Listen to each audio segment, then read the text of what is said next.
أعوذ بالله من الشيطان الرجيم بسم الله الرحمن الرحيم السلام عليكم ورحمة الله وبركاته الحمد لله رب العالمين والصلاة والسلام على أشرف الأنبياء والمرسلين وعلى آله وصحبه أجمعين اللهم افتح علينا حكمتك وانشر علينا من خزائن رحمتك يا أرحم الراحمين Rabbi syrah li sadri wa yassir li amri wahlul 'uqdatam min lisani yafqahu qawli amin amma ba'du. Alhamdulillah kita bertemu lagi dalam kelas kuliah secara atas talian ataupun online untuk minggu yang ke-10 ini dan insya-Allah ustaz akan membincangkan tentang tajuk refleksi. Macam yang kita tahu, refleksi ni selepas saja kita mengajar dan lepas kita mengajar kita buat seindaksi, langkah-langkah pengajaran dan penutup. Okey, selepas itu barulah kita buat refleksi. Refleksi ni ada banyaklah, nanti Ustaz akan jelaskan. Cuma yang dalam kelas tu Ustaz dah tunjukkan cara menulis refleksi. Contoh objektif 1 30/30 tu hendaklah kita letak penuh lah. Murid dapat membaca. Maksudnya kesemua murid dalam kelas tu mesti mencapai objektif baca ikut guru. Sebab itulah Ustaz suruh kamu baca dulu dan murid ikut. Okay? So objektif yang kedua tu dah kurang sikit dan objektif yang ketiga tu pun dah kurang sikit lah. Murid dapat tu.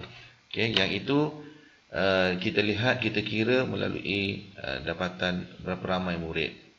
Tapi dalam kriteria kejayaan lain, ya, kriteria kejayaan tu berdasarkan kepada kita punya konten tu.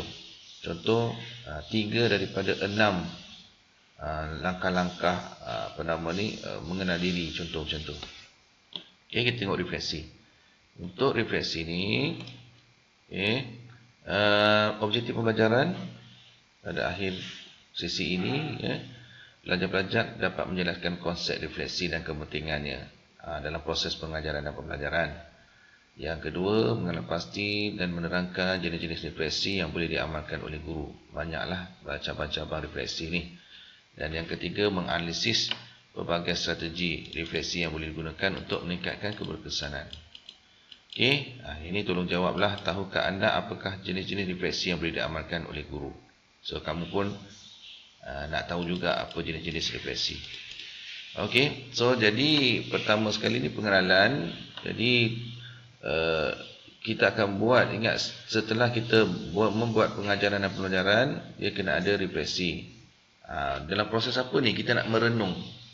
Kita renung, aku punya kaedah ni betul ke, salah ke, sesuai ke. Okay, dan juga refleksi ni dapat menilai. Kamu buat penilaian. Okay, so murid ni macam mana penerimaan dia, hasil dia. Dan menyelesaikan pendekatan. Pendekatan apa yang sesuai kalau murid tu kelas yang kata semua ramai pandai, ataupun apa pendekatan yang digunakan untuk mengajar sirah. Okey, so itu kita refleksi akan merujuk kepada itulah. Okey, elemen penting untuk pembangunan profesional guru. Okey, sebab daripada refleksi ni kita dapat faham strategi yang kita guna tu berkesan ke tak atau tidak. Kemudian kekuatan. Okey, apakah kekuatan yang kita gunakan kaedah ni dan juga kelemahan dia. Kelemahan dia macam ustaz dulu kan. Ustaz mengajar mahat tahfiz. Okey, ustaz nak strategi berpusatkan murid lah. Jadi kekuatan dia ustaz gunakan lagu, tapi kelemahannya murid tahfiz ni dia susah sikit lah nak menyanyi dalam kelas. Saya tengok pada situ. Serta meningkatkan amalan pedagogi kamu. Amalan-amalan pedagogi kamu tu, tengok apa amalan pedagogi. Contohnya P21 tu kamu perlulah perkembangkan. Okey, mengenal kekuatan dan kelemahan serta meningkatkan amalan pedagogi guru-guru. Dalam konteks pendidikan Islam, refleksi juga bantu kita lah dalam pendidikan Islam ni. Kita nak menilai sejauh mana yang dia pendekatan yang digunakan berlandaskan nilai Islam. Ini penting ni. Kita ni guru pendidikan Islam. Sebanyak sejauh mana pendekatan berlandaskan nilai Islam tu. Okay, dan menyumbangkan pembangunan sahsiah dan rohani. Itulah. Okay, kena pastikan kamu buat tu. Refleksi tu pastikan kita nak lihat. Okay, pembangunan siasat anak murid kita tu macam mana. Baik, jenis-jenis refleksi terdapat beberapa jenis refleksi yang boleh diamalkan oleh pendidik dalam usaha meningkatkan kualiti pembelajaran. Pertama, refleksi segera, on the spot reflection dilakukan secara spontan semasa atau sejurus selepas sesi pengajaran, membantu guru menyelesaikan strategi. Ini pentinglah kalau kamu dalam pengajaran tu, kamu boleh dapat detect refleksi on the spot ni. Ada kata perlu kamu untuk menukar kaedah waktu itu, boleh. Jangan kamu kata, Ustaz, saya dah setkan 60 minit ni, kan, kaedah macam ni. Tapi masa kamu mengajar nanti kamu akan dapat rasa refleksi dalam diri tu. So kamu cepat-cepat ubah. Okey, refleksi harian ditulis selepas tamat sesi pengajaran mengenai pasti aspek yang berkesan. Ni yang biasa kita akan buat lah. Macam refleksi segera ni, kamu tengok pada pengalaman. Kalau kamu pengalaman 5 tahun, boleh buat refleksi segera. Tapi sekarang ni, kamu sebagai guru pelatih ni, kita buat refleksi harian dulu. Tengok daripada situ. Refleksi mingguan, menggabungkan pemerhatian harian untuk menilai trend keseluruhan dan keberkesanan pengajaran pembelajaran, membantu dalam merancang penambahbaikan jangka pendek. Jadi, kalau kamu nanti pergi praktikum, kan ada satu borang dia panggil refleksi mingguan. Jadi refleksi mingguan ni kena isi seminggu sekali untuk penyelia melihat apakah pemerhatian harian kamu. Yang ini di luar pengajaran-pembelajaran, okay? Termasuklah pentadbiran, contohnya kantin kotor, boleh dalam refleksi mingguan lah. Ini yang kita amalkan di UIS. Baik, refleksi berstruktur, structured reflection, jurnal refleksi dan borang maklum balas. Okey, dia ada dua lah ni. Satu mingguan dan satu berstruktur. Jadi kamu kena isi jurnal refleksi tu. Ada borang dia nanti kita akan bagi 3 dengan 4 ni. Dan yang kelima, refleksi berasaskan data driven reflection. Yang ini kan untuk kamu buat maklum balas pelajar hasil pembelajaran atau pemerhatian akan sejawat dan memanfaatkan instrumen seperti rubrik dan kajian tindakan untuk buat analisis terperinci. Jadi refleksi berasaskan data ni diperlukan untuk apabila kamu nak buat kajian tindakan. Okey, so soalan Ustaz, yang mana yang kamu buat refleksi? Kita tengok balik. Segera masih belum capai. Okey, refleksi harian, refleksi mingguan, refleksi berstruktur. Okey, 3 ni.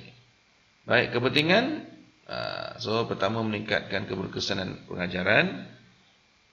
Sama ada objektif pengajaran dicapai, mana pasti pendekatan yang berkesan. Contohlah, membantu pembangunan profesional, memastikan pelajar lebih holistik.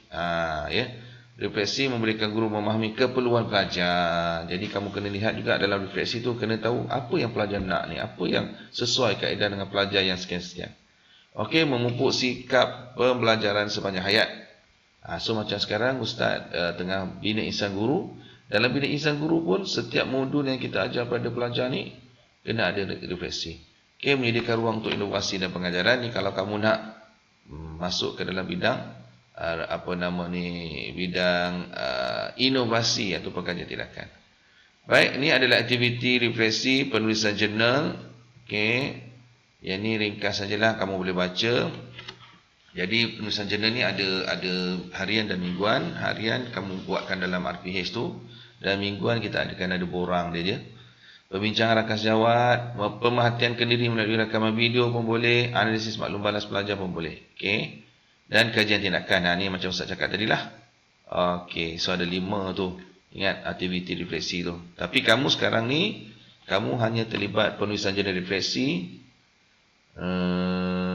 Itu sajalah. Okey, mingguan atau harian. Yang lain semua nanti kamu masuk perguruan nanti, ataupun kamu mengajar nanti, kamu akan buat ni semua. Okey. Baik, rumusan refleksi merupakan elemen penting dalam pedagogi pendidikan, membantu guru menilai, meningkatkan amalan pengajaran dan faham. Kita kena dah faham juga jenis-jenis refleksi, apa refleksi kamu yang kamu gunakan, semua dah tahu dah. Dan juga kita refleksi ni dapat memastikan pembelajaran lebih efektif, ya, memenuhi keperluan pelajar secara lebih menyeluruh, holistik lah. Itulah kepentingan refleksi. Oleh itu, guru harus sentiasa berusaha untuk mengamalkan refleksi dan rutin pengajaran mereka agar dapat mencapai kecemerlangan dan bina pendidikan Islam. Okey. Baik, so tolong jawab kelima soalan nanti. Minggu depan Ustaz akan tanya. Okey, itu saja. Terima kasih. InsyaAllah sekian, wabillahi taufiq wa hidayah. Assalamualaikum warahmatullahi wabarakatuh. Terima kasih.